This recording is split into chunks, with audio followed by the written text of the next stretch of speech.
ওরে প্রবাসী ভাই রে, প্রবাসী ভাইদের মৃত্যু হয় কিভাবে? আসলে এই মৃত্যু বাংলাদেশে যখন যান প্রবাস থেকে, তখন কীভাবে মৃত্যু হয় আসলে কেউ জানে না। যে কারণ আপনি তো অনেক নানান কাজে ব্যস্ত থাকছেন এই প্রবাসের মাটিতে। তাই আজকের এই উদ্দেশ্যটা, আমার এই ভিডিওটা এই প্রবাসী ভাইদের জন্য। ভাবে আপনারা ব্যস্ত থাকেন, আসলে নিজেকে নিয়ে কখনোই একটু ভাবেন না। কারণ ভাবেন শুধু ওই আপনার ঘরের লোকজন, আত্মীয় স্বজন, আপনার নিজের ফ্যামিলিদের নিয়ে। আসুন একটু কথা বলি।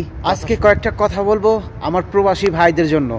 ভাই, আমিও প্রবাসী, তাই প্রবাসীর কষ্টগুলোই আমিও বুঝি। দুঃখ, কষ্ট, জ্বালা, যন্ত্রণা এই প্রবাসীর মাটিতে কতটা কষ্ট, এটা এক প্রবাসী ছাড়া আর প্রবাসী কেউ বলতে পারবে না। তো যাই হোক, আমার প্রবাসী ভাইদের জন্য হাত জোর করে আকুতি মিনতি করছি। প্রিয় ভাইয়েরা, প্রবাসী ভাইয়েরা, আপনারা যখন 4-5 বছর পর দেশে ফিরবেন, তখন দেশে ফিরে আপনি 5টা জিনিস আপনার দেহের ভিতরে আছে, সেগুলি চেক করবেন।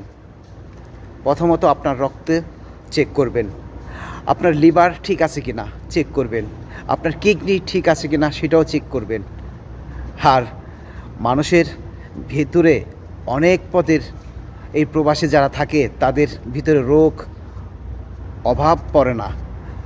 অনেক পদের রোগ বালাই সৃষ্টি হয়, কারণ প্রবাসী মাটিতে যখন আপনি কর্মজীবন থাকেন, তখন আসলে এই সমস্ত জিনিস চেক করার জন্য আপনার কাছে সময় থাকে না, টাইম থাকে না। তাই আপনি যখন 3-4 বছর পর দেশে ফিরবেন, তখন প্লিজ আপনার দেহের ভিতরে কি আছে সেটি চেক করে আপনি সুস্থ থাকবেন, আপনি আরাম ভোগ করবেন।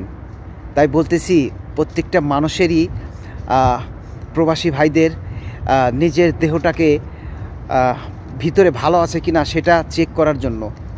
কারণ কি জানেন, আপনার সুস্থতা থাকা মানে আপনার প্রিয়জনরা সুস্থ থাকা, আপনার প্রিয়জনরা ভালো থাকা। কারণ আপনার সাথে তারা জড়িত রয়েছে, আপনার প্রিয় মানুষগুলি। তাই বলতেছি, প্রত্যেকটা সময় যখন দেশে ফিরবেন, তখনই আপনি আপনার ভিতরে কোনো রোগ বালাই আছে কি না সেটা চেক করবেন। কারণ আপনি তো একটা প্রবাসী। তাই প্রবাসীর কথাগুলি বলতেছি। যদি আমার কথাগুলি ভালো লাগে, একটু কমেন্ট করে জানাবেন আর লাইক শেয়ার করবেন। ধন্যবাদ সবাইকে। আর সিলেট প্রবাসী ভাইদেরকে, ভালো থাকবেন, সুস্থ থাকবেন। আমার ভিডিওটা ভালো লাগলে শেয়ার করে দেবেন, সবাইকে দেখার সুযোগ করে দেবেন।